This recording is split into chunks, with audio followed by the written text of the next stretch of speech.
Welcome back to கொஞ்சம் உப்பு நிறைய காரம் ஈஸியா டேஸ்டியா ஹெல்த்தியா. இன்னைக்கு நம்ம பார்க்க போறது ஒரு ஈஸியான யூனிக்கான ரெசிபி தான். ஆந்திரா ஸ்டைல்ல சிக்கன் சத்ரியா எப்படி பண்றதுன்னு பார்க்கலாம்.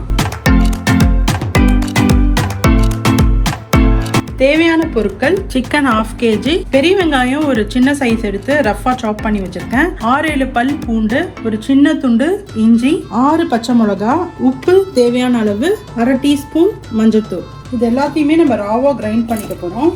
நான் ஒரு மிக்ஸி ஜார்ல எல்லாத்தையுமே டிரான்ஸ்ஃபர் பண்ணிக்கிறேன். இஞ்சி, பூண்டு, வெங்காயம், உப்பு, மஞ்சள் நல்லா ஃபைனா அரைச்சிக்கலாம். தண்ணி கொஞ்சம் போட்டு கூட நல்லா அரைச்சிக்கலாம். இப்போ சிக்கன் மேரினேட் பண்ணிடலாம். சிக்கன் ஒரு 1/2 hour அட்லீஸ்ட் மேரினேட் பண்ணணும். அப்பதான் அந்த காரம் எல்லாம் உள்ள பிடிச்சி சிக்கன் சாப்பிட நல்லா இருக்கும். அதே மாதிரி சீக்கிரமும் குக் ஆயிடும், டேஸ்ட் நல்லா இருக்கும். எல்லா பீசஸ்லயும் நல்லா மேரினேட் பண்ற மாதிரி மிக்ஸ் பண்ணி வச்சிடணும். இது ஒரு 1/2 hour to 45 minutes நல்லா ஊறணும். நீங்க வெளியே வச்சுக்கலாம், இல்லாட்டி நீங்க ஃப்ரிட்ஜில் வச்சீங்கன்னா கூட அந்த மேரினேஷன் ப்ராசஸ் ஸ்பீட் பண்ணும். அடுத்ததா சிக்கன் சத்ரியா தாளிக்கிறதுக்கு என்னென்ன தேவைன்னு பார்க்கலாம். 2 மீடியம் சைஸ் ஆனியன் பொடி பொடியா நறுக்கி வச்சிருக்கேன். ஒரே ஒரு பச்சை மிளகா 4 கீறி வச்சிருக்கேன். கொஞ்சோண்டு பட்டை, 3 ஏலக்காய், 2 கிராம்பு எடுத்து வச்சிருக்கேன். கோர்ஸா கிரைண்ட் பண்ண சீரகம் 1/2 டேபிள் ஸ்பூன், தனியா 2 டேபிள் ஸ்பூன் எடுத்து வச்சிருக்கேன். இந்த டிஷ்ல நம்ம மிளகாத்தூள் சேர்க்க போறது கிடையாது. அதே மாதிரி சீரகம் தனியாவும் நீங்க ராவா தான் அரைக்கணும். ரொம்ப ஃபைனா இல்லாம கொஞ்சம் கொரன்னு அரைச்சிக்கோங்க. ஒரு ஃப்ரையிங் பேனில் ஒரு 3 to 4 டேபிள் ஸ்பூன் அளவுக்கு ஆயில் சேர்த்துக்கிறேன். எண்ணெய் நல்லா காயணும்.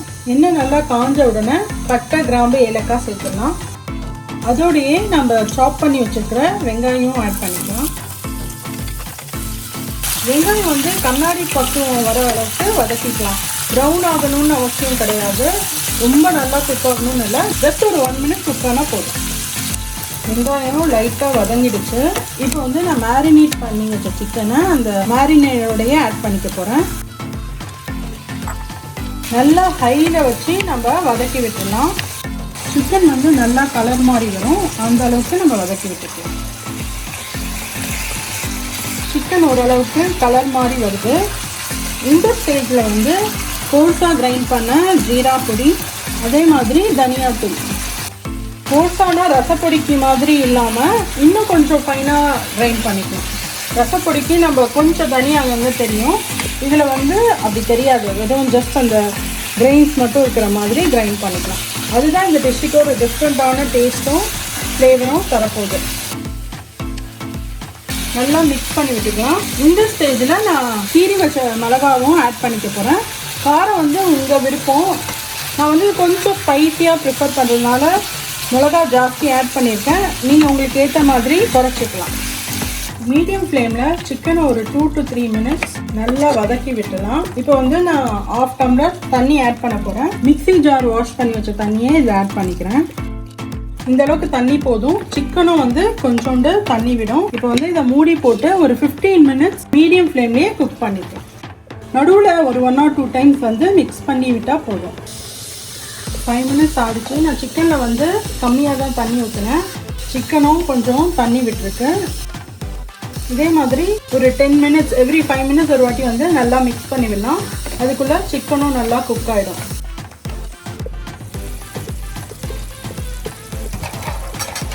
பத்து நிமிஷம் ஆயிடுச்சு. சிக்கனில் இருக்கிற அந்த எக்ஸ்ட்ரா வாட்டர்லாம் நல்லா அப்சர்வ் ஆகிடுச்சு. சிக்கனும் நல்லா பதமாக குக் ஆகிடுச்சு.